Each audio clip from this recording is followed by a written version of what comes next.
மக்களே இப்போ ரொம்ப விறுவிறுப்பா போயிட்டு இருக்கக்கூடிய பிக் பாஸ் நிகழ்ச்சி இன்னும் சில நாட்கள்ல முடிவடைய இருக்கு.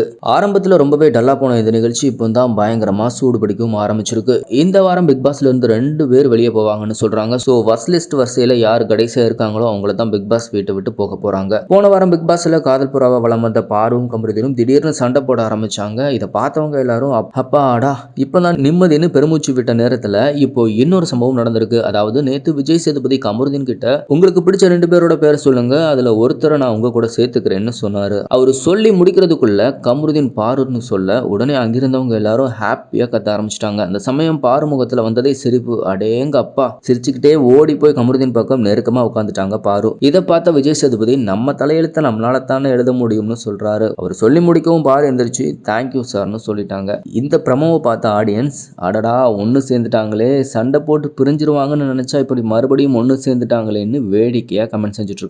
இது மட்டுமானு கேட்டா இல்ல, இன்னொரு ப்ரமோவும் வெளியாகி இருக்கு. அதுல திவ்யாவும் விக்ரமும் கடுமையா சண்டை போட்டிருக்காங்க. அதாவது திவ்யா விக்ரம பார்த்து இவங்க ஹாட்டான ஹாட்டு, அதுவே திவ்யாவுக்கு எமோஷனல் இருக்கக்கூடாதான்னு சொல்ல உடனே டென்ஷன் ஆன விக்ரம் உன்னோட காலில் விழுந்து பேசவா திவ்யான்னு சொல்றாரு. இதை கேட்ட திவ்யா உங்க டிராமாலாம் வேணாம் விக்ரம்னு ஆவேசமா பேசுறாங்க.